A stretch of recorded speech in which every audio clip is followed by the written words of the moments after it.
खेल के मैदान से के ताज़ा शुमारे में SHQ रेडियो एक्टिव पे मैं आपकी खिदमत में हाजिर हूँ। और आज बड़ी खबर तो कॉमनवेल्थ गेम्स की है, जहाँ ऑस्ट्रेलिया ने डोमिनेट किया है। इंग्लैंड दूसरे नंबर पे है, लेकिन इंडिया की परफॉर्मेंस बहुत अच्छी रही है इस बार कॉमनवेल्थ गेम्स में। ऑस्ट्रेलिया ने 178 मेडल जीते, 67 गोल्ड, 57 सिल्वर और 54 ब्रॉन्ज। इंग्लैंड 56 गोल्ड, 64 सिल्वर और 53 ब्रॉन्ज। कनाडा बहुत पीछे, फिर पहले दो 67 एंड 56 गोल्ड, तीसरा कनाडा 26 गोल्ड्स और 92 मेडल्स में इंग्लैंड और ऑस्ट्रेलिया में सिर्फ 5 का फासला है, ज़्यादा फासला नहीं है। सिर्फ गोल्ड ज़्यादा ऑस्ट्रेलिया के हैं, 11 इंग्लैंड से। और चौथे नंबर पे इंडिया आ गया है, ये कमाल की बात है। 22 गोल्ड, 16 सिल्वर, 23 ब्रॉन्ज, 61 मेडल। लेकिन इंडिया की बेस्ट परफॉर्मेंस नहीं है, जैसे कुछ लोग कह रहे हैं। एवर 2010 की गेम्स में इंडिया ने 101 मेडल जीते थे, बेस्ट परफॉर्मेंस वो थी एवर। लेकिन इसमें कुछ ख़ास बातें हुई हैं इस बार की परफॉर्मेंस में, जो पहले कभी नहीं हुई थी। उसकी बात भी करेंगे, लेकिन पहले आपके कुछ खतूत या मेल। एक तो आबिद शफी कहते हैं कि ऑलवेज बेस्ट, उसके बाद ज़हीर अब्बास ऑफिशियल कहते हैं कि फर्स्ट ईयर में नागरिक को पारा गया था। और मोहम्मद रमज़ान कहते हैं सोहेल अब्बास के बारे में बात हो जाएगी। और जीनियस का कहना है ICC का मतलब है इंडियन क्रिकेट काउंसिल। और इश्तियाक मंसूर कहते हैं एशिया कप में किसके ज़्यादा चांसेस हैं और क्या इंडिया हमको हॉट फेवरेट दिखता है। ये इश्तियाक मंसूर हैं बीरवा से। इंडिया पाकिस्तान दोनों के बहुत चांसेस हैं, लेकिन Sri Lanka can not be ruled out. और given the format, Afghanistan can surprise if not win. ये है मंजूर वानी देव सरकुलगाम से, कहते हैं वॉइस क्वालिटी आज बहुत अच्छी है और गुड है, शो इज़ गुड। और शायद पाकिस्तान ने एशिया कप के लिए टीम जल्दबाजी में नॉमिनेट कर दी, जल्दी नॉमिनेट की। ये सही है, नीदरलैंड के टूर के बाद भी हो सकती थी कि उसमें क्या चीज़ें होंगी, क्या परफॉर्मेंस होगी। लेकिन ऐसा होता है कि प्लेयरों का था कि मेंटल मेकअप हो और वो तैयारी करें जहनी तौर पे आने वाले टूर्नामेंट की, इसलिए थोड़ा पहले ही टीम अनाउंस की जाती है। शौकत अली का सवाल वही है जिसका पिछले हफ्ते मैंने जवाब दिया था, और मैं ये बारहा कह चुका हूँ कि आप मेहरबानी करके सवाल लिखने के शौक़ में शायद शो देखना भूल जाते हैं। पहले वो देखिए, अगर उसमें बात हो चुकी है फिर सवाल पूछने की, वही सवाल पूछने की ज़रूरत नहीं है। अशरफ भट्ट सेल बड़गाम से, can we have a segment on Asia Cup history? No, we don't need to have a segment on Asia Cup history. हर चीज़ पे कहाँ जाएंगे, इतना टाइम कहाँ है प्रोग्राम में।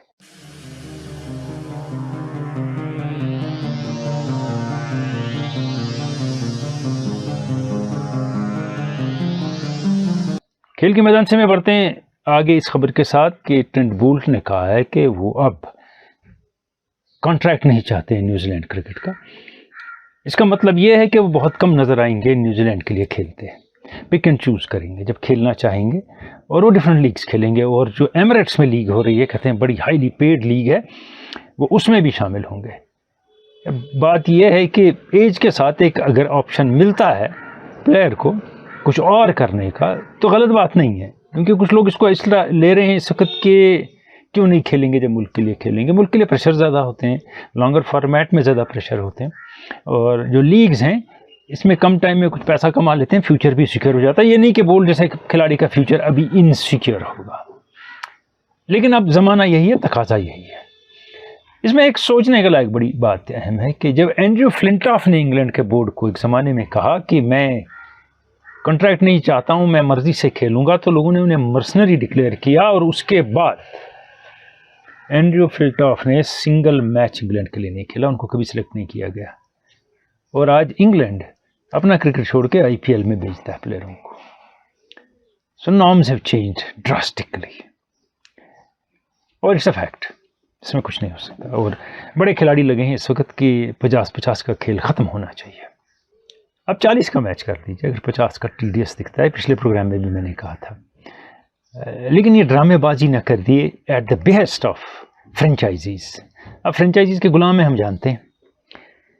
अब वहाँ ज़्यादा पैसा कमाते हैं कम टाइम में, और बहुत कुछ और ऐशो इशरत भी है।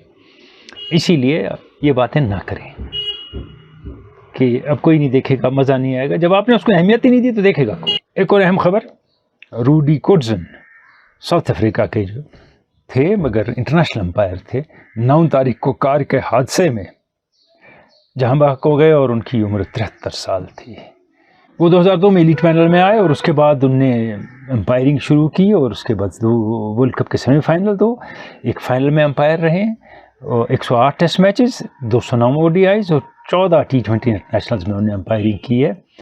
ये उन अंपायरों में से शामिल हैं जो 150 से ज़्यादा ओडीआईज में अंपायर रहे हैं और इसलिए उनकी जो लिस्ट में आते हैं वो तीसरे नंबर पे आते हैं, सबसे ज़्यादा अंपायरिंग जिनने इंटरनेशनल मैचेस में की है। और इनको मैरेस एरिस्मस और अलीम डार ने बहुत ज़बरदस्त ट्रिब्यूट दिया है। अब देखेंगे अलीम डार क्या कहते हैं। It is a very great loss, first and foremost for his family, then for South African cricket. I worked with him on a number of games. He was not only extremely competent umpire, but also an amazing colleague, being very helpful and eager to assist both on and off the field all the times. He was really good at what he did because of who he was and how he carried himself. Players had a lot of respect for him. यानी वो एक महज़ब अंदाज में अपने आप को carry करते थे और इंटरेक्ट करते थे प्लेयरों के साथ। वो वहाँ हेडमास्टर या प्रिंसिपल की तरह रोबदाब नहीं करते थे, जैसे हमने बहुत से नाइजर लॉन्ग जैसे अंपायर देखे हैं, वैसे नहीं थे। अपना काम बराबर करते थे, लेकिन प्लेयरों के साथ बात भी करना, उनको एक्सप्लेन भी करना, खुश भी रखना और अगर सख्ती भी दिखानी जहाँ ज़रूरत है। एरिस्मस क्या कहते हैं, वो खुद international umpire. Rudi was such a powerful and resilient figure, both psychologically and physically. He was the one who made possible for South African umpires to work in international competitions. It instilled hope in all of us that it could be done. A real legend. When I was just starting out as an umpire, he taught me a lot. ये मैरेस एरिस्मस का कहना है। तो एक बड़ा loss है cricket को, उनका जाना। एक दो मेल ले लेते हैं आपके और उसके बाद हम नागरी कुपवारा जाएंगे, जहाँ हाल ही में एक फाइनल मैच खेला गया नागरी प्रीमियर लीग का। और यहाँ पहले शिराज नाइक पिंगलिश त्राल से कहते हैं, what do you think Pakistan have an overall advantage in Abu Dhabi in upcoming Asia cup after shifting venue from Sri Lanka because it has remained their home pitch. Every encounter is a new encounter, it's a fresh encounter and it's a competition. ये bilateral series नहीं है, competition के अपने तकाज़े अपने pressure होते हैं, out हो जाते हैं आप। एक मैच हारने के बाद सीरीज़ बराबर नहीं कर सकते, इसमें ये हालात होते हैं।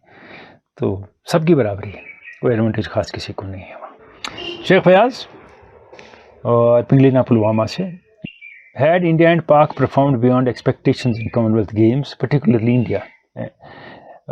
देखिए, इंडिया की नई एक इमरजेंस हुई है कुछ चीज़ों में, वो थोड़ी देर में बात करूँगा। पाकिस्तान इज़ बियॉन्ड एक्सपेक्टेशन, क्योंकि वो एक भी मेडल हासिल नहीं करते थे, किसी ज़माने में हकीकत था, उसके लायक भी नहीं रहे अब तो। लेकिन उनका गोल्ड जीतना, जेवलिन में 90 मीटर क्रॉस करना, रेसलर का गोल्ड जीतना, बॉक्सिंग में अच्छा करना, तो डेफिनेटली उन्हें हाईली ग्रेट अचीवमेंट है उनकी। और इंडिया की कुछ ऐसे स्पोर्ट्स में अचीवमेंट है जिसमें पहले नहीं थी। ये आपकी मेल ख़त्म होगी, रिपोर्ट होगी, उसके बाद बात करूँगा। आपका दूसरा सवाल, do you feel Indian women cricket team was unable to handle pressure after 18th over? I thought India will clinch gold but kudos to Australia. ये T20 में लगता है जो मौका पे वो होता नहीं है बहुत बार, और ऑस्ट्रेलिया को इन सिचुएशंस की ज़्यादा प्रैक्टिस है, ज़्यादा आदत है ऐसी जगह खेलना, ये फेस करना, बर्दाश्त करना, क्योंकि वो चैम्पियन साइड है। They behave like champions, they never thought they are going to lose, इसलिए वो जीत गए। बात सिंपल है। और मैंने इंग्लैंड में देखा इनका 50-50 का इंडिया का फाइनल इंग्लैंड के साथ, पता नहीं 240 या 20 विन 215 पे इंडिया के 2 और इंडिया हार गया मैच। बेटर साइड है ऑस्ट्रेलिया, इसमें कोई दो राय नहीं है। और यहाँ जो उनकी कैप्टन हेलेन इंग्स, उन्होंने फिलहाल कहा है कि मैं क्रिकेट से संन्यास ले रही हूँ, कब तक मैं बता नहीं सकती। 71 मैचों में कैप्टनशिप की है, 21 साल की उम्र में कैप्टन बनी। एक चैम्पियन लीडर हैं जिसने एक फोर्स बनाया ऑस्ट्रेलियन क्रिकेट को। Australian women cricket will seriously miss her. Khan Ahmad Hilal हैं, ये कहाँ से लिख रहे हैं ये लिख नहीं रहे हैं, कहते हैं कि there is a lot talk going about Shan Masood's exclusion from Pakistan team. Sir, I don't understand why Salman Agha is chosen और साद शकील और Shan Masood who have a lot of runs behind them in domestic cricket and travelling with them for 2 years now. Suddenly they are left out of the team.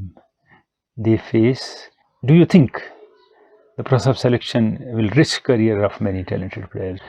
Take Junaid Khan and Samia Aslam as examples. वहाँ के selection की बात ही ना करें, ये पुराने ज़माने से whimsical captain, all encompassing great captain, उसने कितने तबाह किए, ये उसका भी कोई हिसाब नहीं. जब वो कैप्टन थे तो सिलेक्टर वही थे समझे तब. उसके बाद भी ये सिलसिला चलता रहा और डेफिनेटली जुनैद खान को तबाह किया डेलिबरेटली.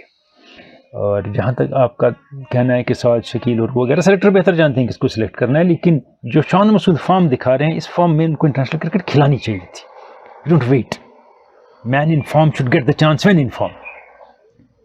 पता नहीं श्रीलंका ले गए, यहाँ नहीं ले जा रहे हैं, क्या वजह है. और वो 1-2 जगह बैट कर सकते हैं ओपन के साथ. और मैं कह रहा हूँ कि ऑस्ट्रेलिया में फ़खर जमान को मुश्किल भी हो सकती है, इसलिए शान मसूद को तैयार किया जाए नंबर 3 पोजीशन के लिए. आगे बढ़ेंगे थोड़ी देर में, पहले जाएंगे नागरी कुपवाड़ा और खुर्शीद भट्ट की रिपोर्ट. पुलवामा की 7 तारीख को श्रीनगर से 80 किलोमीटर और कुपवाड़ा से 5 किलोमीटर दूर शुमाली कश्मीर के एक दूर अफ्तादा गांव नगरी कुपवाड़ा में मकामी क्रिकेट टूर्नामेंट नगरी प्रीमियर लीग का फाइनल खेला गया. कहा जाता है कि ये गांव पुराने ज़माने में किसी राजा गणपत राय के दौर में एक शहर था और लोग इसको नगर कहते थे, जो बाद में बदलते बदलते नगरी हो गया. कुदरती हुस्न से माला माल इस गांव के लोग काफ़ी मिलनसार और मेहमान नवाज हैं. नगरी के चंद ज़ीशूर बाशिंदों, जिनमें ज़्यादातर जवान हैं, ने आपस में मिलकर नगरी क्रिकेट एसोसिएशन बनाई है और उसी एसोसिएशन ने एक क्रिकेट टूर्नामेंट ऑर्गेनाइज करने का फैसला किया. हायर सेकेंडरी स्कूल नगरी के ग्राउंड में खेले गए इस टूर्नामेंट में शुमाली कश्मीर के 32 टीमों ने हिस्सा लिया. नॉकआउट बेसिस पर खेले गए इस टूर्नामेंट के फाइनल में चिनार स्पोर्ट्स गुंडगुशी कुपवाड़ा और नगरी रेड्स की टीमें आपस में मद्दे मुकाबिल हुईं. चिनार स्पोर्ट्स गुंडगुशी ने टॉस जीतकर पहले बैटिंग करने का फैसला किया और मुकर्ररा 20 ओवर्स में 8 विकेटों के नुकसान पर 218 रन बनाए. इनिंग्स की खास बात खान वसीम की 32 गेंदों पर 72 रन की धुआंधार बल्लेबाजी रही, जिसमें 5 छक्के और 8 चौके शामिल थे. जबकि नगरी रेड्स की तरफ से आकिब लोन और आफ्ताब लोन ने 2-2 विकेटें हासिल की. दिन के ठीक 1:45 पर जब नगरी रेड्स की टीम 219 रन का ताक़ुब करने मैदान में उतरी तो उनके बल्लेबाज वक्फे से आउट होते रहे और मुकर्रर 20 ओवर्स में टीम 9 विकेटों के नुकसान पर 190 रन ही बना सकी. यूं नगरी रेड्स के बल्लेबाज शायकीनों की उम्मीद पर खरा न उतर सके. टीम की तरफ से सईद सोनू ने 18 गेंदों पर 33 रन और कप्तान रियाज लाला, जो कि 11वें नंबर पर खेलने आए, ने 30 रन बनाए. इस तरह चिनार स्पोर्ट्स गुंडगुशी ने नगरी प्रीमियर लीग के पहले एडिशन को 28 रन से अपने नाम किया. चिनार स्पोर्ट्स गुंडगुशी के खान वसीम को man of the match, man of the tournament और smart player of the tournament के इनामात से नवाजा गया. शायकीन क्रिकेट की एक अच्छी खासी तादाद मैच को देखने के लिए दूर दूर के गाँवों से आए हुए थे. इस मौके पर मेहमानी खुसूसी और रेडियो कश्मीर श्रीनगर के साबिक डायरेक्टर जनाब सईद हुमायूं कैसर ने खिलाड़ियों में इनामात तकसीम किए. सईद हुमायूं कैसर से मिलने के लिए दिन भर लोगों का तांता बंधा रहा. मैच के इख्तिताम पर सईद हुमायूं कैसर ने खिलाड़ियों और शायकीन क्रिकेट की दाद दी. याद रहे, इस टूर्नामेंट के विनिंग टीम को ट्रॉफीज के अलावा 40,000 रुपये नकद. ज़हीर अब्बास साहब हैं, जो कि नागरी क्रिकेट एसोसिएशन के सदर हैं, और ये हमारे साथ बात करेंगे एनपीएल के बारे में. तो ज़हीर साहब, आइडिया कैसे आया? अस्सलाम वालेकुम। ये हमने एक्चुअली क्रिकेट एसोसिएशन नगरी बनाई है, एक एसोसिएशन, और हमारा मकसद ये है कि क्रिकेट को बूस्ट किया जाए, इस इलाके में नौजवानों को भी बूस्ट किया जाए और अपने इलाके को बूस्ट किया जाए. इसी लिहाज से हमने यहाँ पर एक लीग टूर्नामेंट शुरू किया था, जिसको हमने नगरी प्रीमियर लीग का नाम दिया था, और इस साल इसका पहला एडिशन था. इसमें हमने 32 टीम्स को एंट्री दी थी और आज यहाँ इस टूर्नामेंट का फाइनल मैच खेला जा रहा है. फाइनल आप देख रहे हैं कि लोगों का कितना तांता बंधा हुआ है, लोगों का जम गफीर उमड़ पड़ा है आज ये फाइनल देखने के लिए. ज़हीर साहब, क्योंकि आपका पहला एडिशन है तो इश्यूज आए होंगे, यस सर। तो क्या खास कर क्या इश्यूज आए? इसमें हमारे बहुत सारे इश्यूज थे। ये जो यहाँ पर ग्राउंड था, आप जिस तरह से इसको देख रहे हैं इस वक्त, जैसा लग रहा है ऐसा ये बिल्कुल भी नहीं था, क्योंकि इसमें घास थी, काफ़ी ज़्यादा घास थी। हमने मेहनत की अपनी सतह पर, हमने इसमें तकरीबन 3-4 मशीनें लगाई ये घास साफ करने के लिए, और बाकी जो टीम्स थी उनको मोटिवेट करना, यहाँ पर आना इस ग्राउंड में खेलने के लिए, वो भी एक इशू था हमारे लिए। बहरहाल मैं अपनी एसोसिएशन के मेंबर्स का शुक्रिया अदा करना चाहता हूँ, और मैं अल्लाह ताला का भी शुक्रिया अदा करना चाहूँगा कि उसकी मदद के बगैर ये एडिशन करना नामुमकिन सी बात थी। तो अब मुमकिन हो गया, अब मुमकिन हो गया। तो कहाँ से आपको टीमें मिली?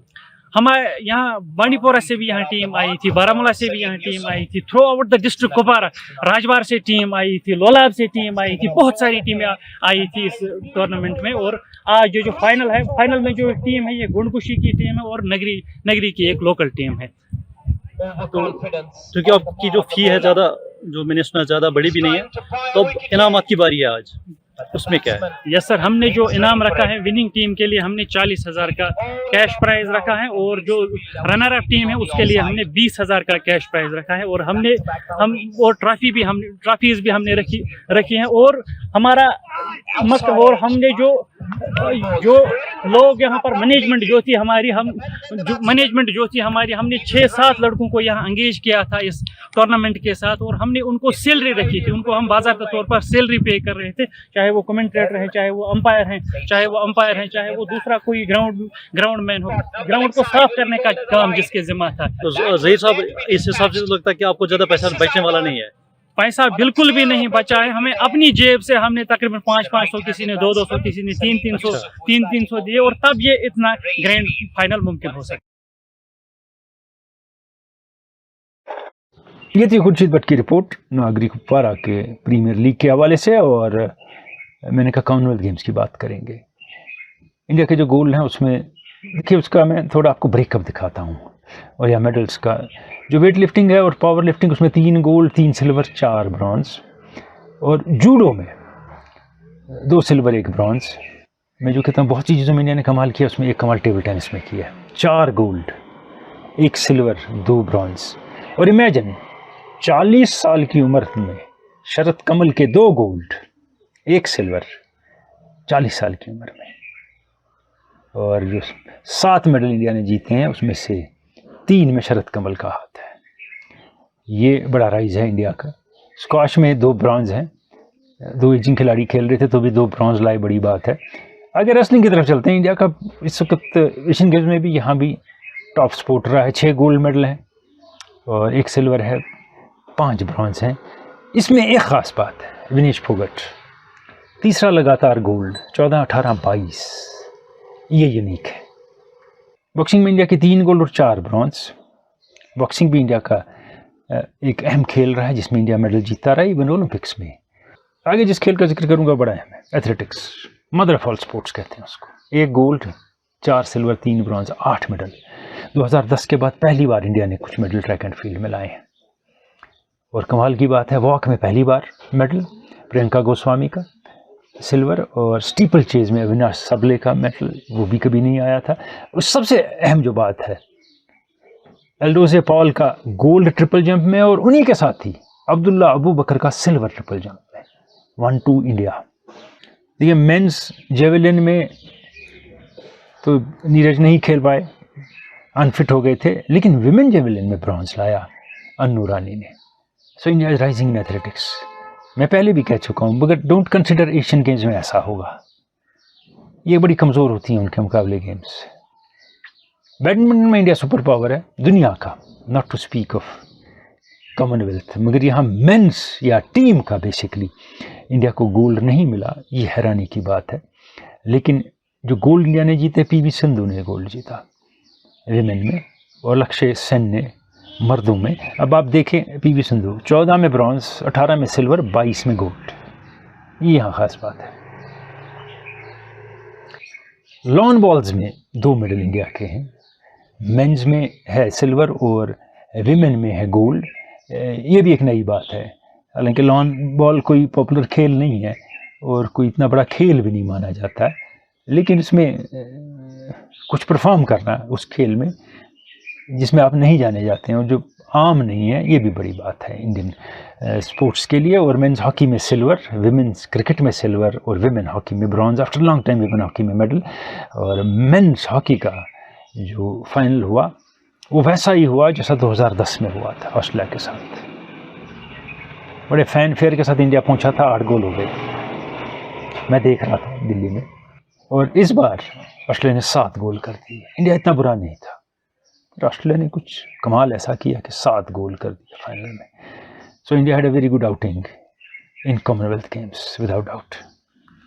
आगे दानिश आफाकी लिखते हैं कि नदीम अरशद ने फाइनली गोल्ड मेडल जीता और उनके लिए मुबारकबाद की बात है कि 90 मीटर्स क्रॉस किए उन्होंने। और पहला साउथ एशियन है वो जिसने 90 मीटर्स क्रॉस किए हों। और जो पेशावर ज़ल्मी के ओनर हैं क्रिकेट टीम के, उनने 1 मिलियन रुपये उनके लिए अनाउंस किए हैं इनाम के तौर पे। इसी हफ्ते के दौरान या गए हफ्ते के दौरान मैंने एक वीडियो अपलोड किया था अंडरआर्म बॉल के बारे में, जो ट्रेवर चैपल से करवाई ग्रेग चैपल ने न्यूजीलैंड के खिलाफ WSC के फाइनल में।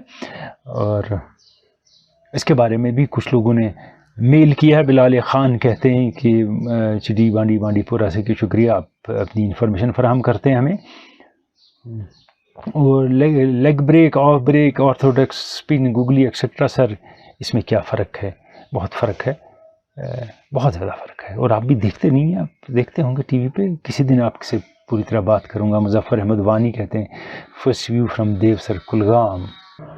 और आरिफ रशीद बट नौपुरा चाडोरा से is India favourite for Asia Cup. I have said that about it.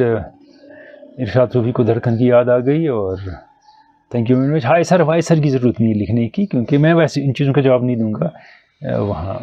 तो बेहतर है कोई काम की बात आप लिखें। और मैंने पिछली मरतबा भी कहा था कि आप लोगों से कि बहुत अच्छा होगा अगर आप जो हमारा फेसबुक पे ग्रुप है KKMS स्पोर्ट्स मैग, उस पर ओपिनियंस लिखें, कोई पीस छोटा 4-5 लाइनों का, जिस पे फिर डिस्कशन हो। लेकिन आप इंटरेस्टेड नहीं हैं उसमें, कोई बात नहीं। अब पिछले हफ्ते के क्विज की जाने बातें हैं। और ये स्लिप कार्ड हमने दिखाया था माइटी वेस्ट इंडीज़ का, कि आपको कहा था बताइए कौन है। पहली स्लिप में कालीचरण, दूसरी में ग्रीनिच, तीसरी में विवियन रिचर्ड्स, चौथी में कैप्टन क्लाइव लॉयड और 5वीं में रॉय फेडरिक्स। हालांकि इन्हें चौथी स्लिप छोड़ दी है, ये गली और स्लिप्स के बीच में का हिस्सा है, वो कवर किया फेडरिक्स और लॉयड ने।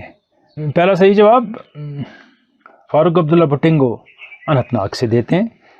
और दूसरा शबीर अहमद ऋषि लेथपुरा पुलवामा से।